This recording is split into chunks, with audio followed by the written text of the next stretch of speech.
আসসালামু আলাইকুম। কেমন আছো আমার প্রিয় সকল বন্ধুরা? আশা করি তোমরা সকলেই অনেক অনেক ভালো আছো, আনন্দে আছো, সুস্থ আছো। আলহামদুলিল্লাহ আমিও অনেক ভালো আছি। আমার সকল বন্ধুদের জন্য রইলো অসংখ্য ধন্যবাদ, অনেক অনেক ভালোবাসা ও শুভকামনা। আজকে আমি তোমাদের সঙ্গে শেয়ার করতে এসেছি মূলোর এক দুর্দান্ত রেসিপি। মূলোর বড়া বা মূলোর ফুলুরি বা মূলোর ডালনা তোমরা বলতেই পারো। আজকে আমি তোমাদের সেটাই রান্না করে দেখাবো কিভাবে এই মূলোর রেসিপি আমি বানিয়ে থাকি দুর্দান্ত স্বাদের। তো আমি খুব সহজেই তোমাদের বানিয়ে দেখাবো সামান্য কিছু উপকরণ দিয়ে। আর এটা কিন্তু খেতে হয় অসাধারণ, সাদা ভাতের সঙ্গে জাস্ট ফাটাফাটি লাগে, বা রুটির সঙ্গে তোমরা এভাবে বানিয়ে দেখতে পারো, ভীষণই ভালো লাগে। তো আজকে তোমরা কি স্কিপ না করে তার জন্য পুরো ভিডিওটির সঙ্গে থাকো আর দেখতে থাকো আমি এই মূলোর দুর্দান্ত রেসিপি কিভাবে বানিয়ে থাকি।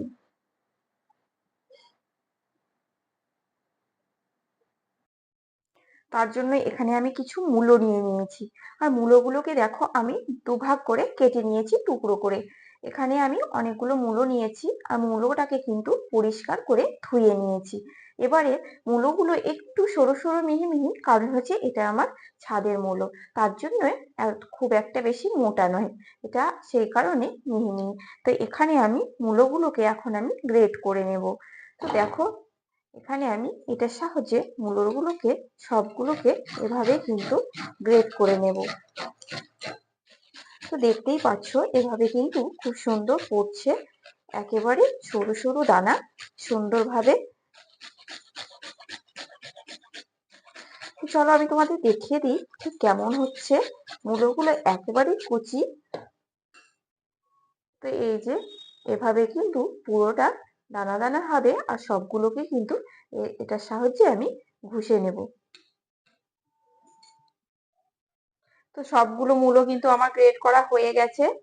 তো দেখতেই পাচ্ছ মূলোটা গ্রেট করার পর কিন্তু অনেকটাই হয়েছে। এবার এই মূলো থেকে আমি রসটাকে বের করে নেব। তো দেখো এভাবে কিন্তু আমি মূলোটা নিয়ে নিয়েছি, আর মূলোটাকে চেপে চেপে রসটাকে বার করে নেব। এই রসটা কিন্তু পরে কাজে লাগবে। এই রসটাকে কিন্তু একদমই ফেলে দেব না, রান্নার সময় এটাকে আমি কাজে লাগাবো। তাই সব রসগুলোকে এখন আমি বার করে নেব চেপে চেপে মূলো থেকে। তো দেখো কত রস বেরোচ্ছে, অনেকটাই কিন্তু রস বেরোচ্ছে। এখানে কিন্তু আমি রসটাকে বার করে নিলাম।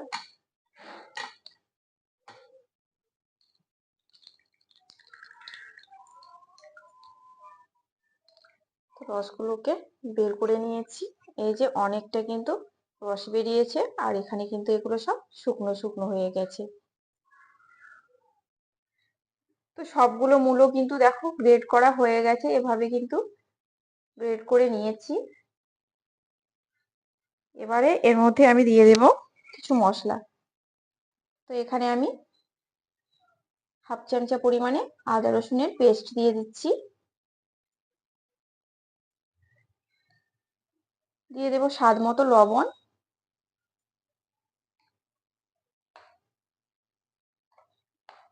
দিয়ে দিচ্ছি হাফ চামচা জিরের গুঁড়ো, হাফ চামচা ধনে গুঁড়ো,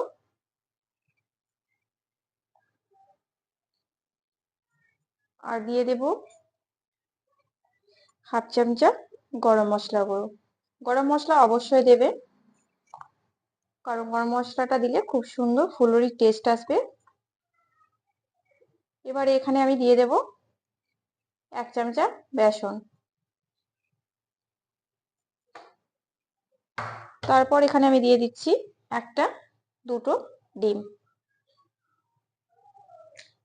কারণ আমি গরম মশলাটা দিলাম, তার কারণে যারা ডিমের গন্ধটা পছন্দ করে না তাদের জন্য ডিমের গন্ধটা থাকবে না, তার কারণে আমি গরম মশলাটা দিয়ে দিলাম। তাতে করে খুব সুন্দর একটা ফ্লেভার আসবে, খেতে কিন্তু ভীষণ ভালো লাগবে। এবারে এখানে আমি দিয়ে দিচ্ছি কিছু লঙ্কা কুচি।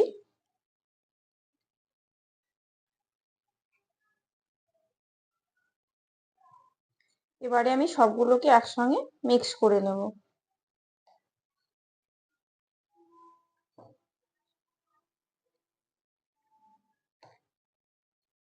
তো দেখো সবগুলোকে কিন্তু একসঙ্গে মিক্স করে নিলাম।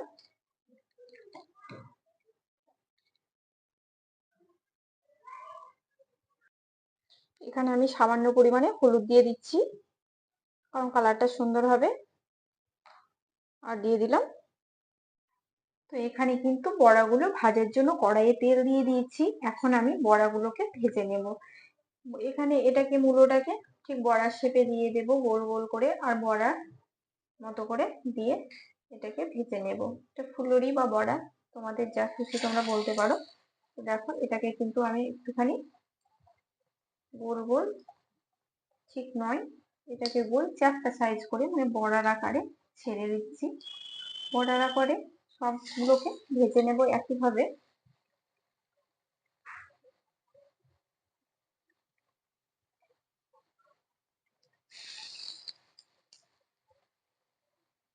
এখানে কিন্তু দেখো আমি বেশি বেসন দেয়নি, তোমাদের দেখালাম বেশি বেসন দেয়নি, এটা শক্ত করার দরকার নেই, এটা নরম নরমই হবে। এভাবে এখানে গোল গোল ছেড়ে দিলে কিন্তু বড়াটা রেডি হয়ে যাবে।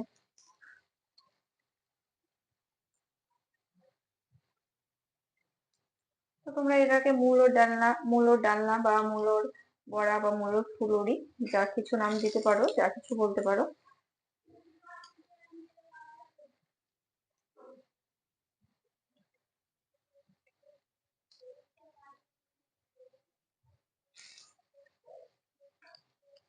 এবারে আমি একে একে কিন্তু এগুলোকে উল্টিয়ে দেবো, কারণ একটা পিঠ অলরেডি হয়ে এসেছে। দেখো এগুলো কিন্তু আমি নরম নরম দিয়েছিলাম, তবুও কিন্তু ফুলে খুব সুন্দর একটা মোটা মোটা হয়েছে, একটাও ভাঙেনি আর একটাও কিন্তু ভাঙবেও না। তো একে একে আমি এগুলোকে উল্টিয়ে দিচ্ছি। অপর পিঠটা হয়ে গেলে এগুলোকে সব তুলে নেব। একটু লাল লাল করে ভাজবো, কালারফুল করে, দেখতে ভালো লাগবে, খেতেও কিন্তু ভালো লাগবে। বড়াগুলো কিন্তু ভাজা হয়ে এসেছে, দেখো এভাবে কিন্তু লাল লাল করে বড়াগুলো তুলে নিতে হবে একদম। বড়াগুলো এখন আমি একে একে তুলে নেব।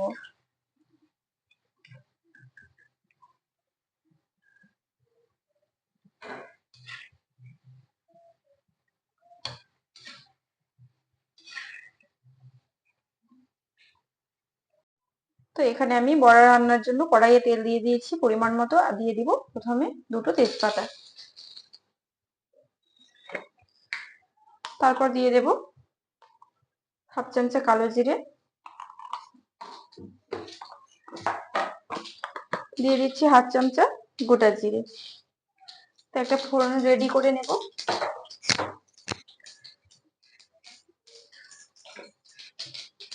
তারপর এখানে দিয়ে দিচ্ছি পেঁয়াজ বাটা। আমি দুটো মোটা সাইজের পেঁয়াজ বেটে নিয়েছি, এখানে পেঁয়াজ বাটা দিয়ে দেব।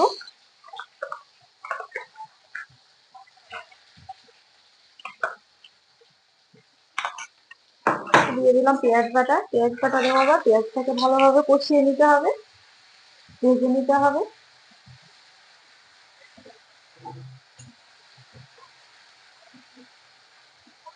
তো পেঁয়াজটাকে 5 মিনিট ভালোভাবে কষিয়ে নেব প্রথমে। দিয়ে দেব পরিমাণ মতো আদা রসুনের পেস্ট। তারপর ভালোভাবে কষিয়ে নেব, যেন আদা রসুনের কাঁচা কাঁচা গন্ধটা চলে যায়।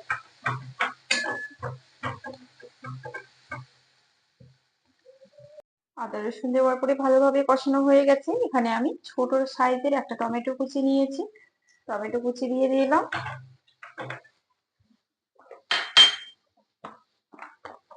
দিয়ে দিচ্ছি হাফ চামচা জিরের গুঁড়ো পরিমাণ মতো।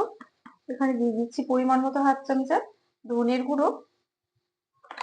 তারপর দিয়ে দেবো এখানে পরিমাণ মতো হলুদের গুঁড়ো, স্বাদ মতো লবণ। এবার এটাকে নেড়ে চেড়ে ভালোভাবে একটা গ্রেভি বানিয়ে নেব।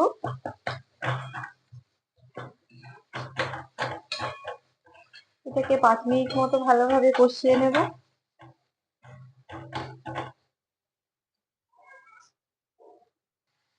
তো মশলাটা কিন্তু ভালোভাবে কষানো হয়ে গেছে, মশলাটা একেবারেই রেডি হয়ে গেছে। এবারে আমি এখানে দিয়ে দেব ছেঁকে রাখা মূলোর রস। মূলো থেকে যে রসটা গেলে নিয়েছিলাম সেটা এর মধ্যে ব্যবহার করে দিলাম। এখানে যদি আমার এক্সট্রা একটু জল লাগে সেটাও আমি অ্যাড করে দেব। তো এখানে আমি অল্প একটু জলও দিয়ে দিলাম। তারপর এটাকে একটা গ্রেভি বানিয়ে নেব।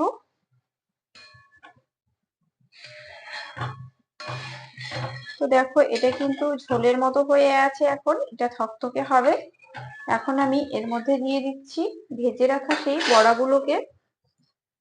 তো ভেজে রাখা সেই বড়াগুলোকে একে একে এই ঝোলের মধ্যে ডুবিয়ে দেব।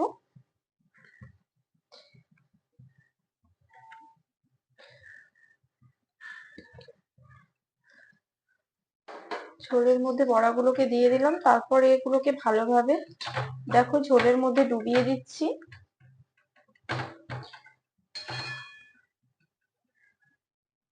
তারপরে এটাকে আমি ঢাকা দিয়ে দেবো আর 5 থেকে 7 মিনিট মতো রান্না করে নেব। 7 মিনিট পর ফিরে এসে দেখে নেব ঠিক কেমন হয়েছে। তো দেখো একদম ভালোভাবে ফুটে গেছে আর জলটাও কিন্তু কমে এসেছে। তো এখানে আমি দিয়ে দিচ্ছি অল্প একটু চিনি ছড়িয়ে, কারণ গ্রেভিটা একটু মিষ্টি মিষ্টি হলে ভীষণই টেস্ট লাগবে, ভালো লাগবে, তাই অল্প একটু চিনি ছড়িয়ে দিলাম।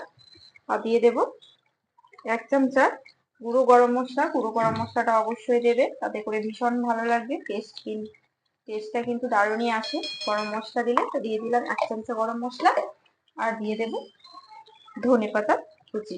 তো ধনেপাতা কুচি ছড়িয়ে দিলাম। তোমরা চাইলে এখানে কাঁচা লঙ্কা দিয়ে দিতে পারো চেরা। আমি বড়া ভাজার সময় কাঁচা লঙ্কা ব্যবহার করেছিলাম, তাই আর দিলাম না, কারণ বেশি ঝাল হয়ে যাবে। তোমরা তোমাদের স্বাদ মতো বা তোমাদের পরিমাণ মতো তোমরা ঝালটা দিয়ে দিবে ইচ্ছে মতো। তো ধনেপাতা কুচি ছড়িয়ে দিলাম, তারপর এটাকে ঢাকা দিয়ে আমি 2 মিনিট মতো হাই ফ্লেমে রান্না করে নেব। আলহামদুলিল্লাহ, মূলোর বড়া কিন্তু রান্না রেডি হয়ে গেছে। আমি তোমাদের স্বাদ করে দেখিয়ে দিচ্ছি ঠিক মূলোর বড়াগুলো কেমন রান্না হয়েছে। তো তোমরা এটাকে মূলো বড়া বা মূলোর ডালনা বা মূলোর ফুলুরি বলতেই পারো। তো দেখো একটা বড়াও কিন্তু ভাঙেনি, খুব সুন্দর হয়ে আছে গোটা গোটা।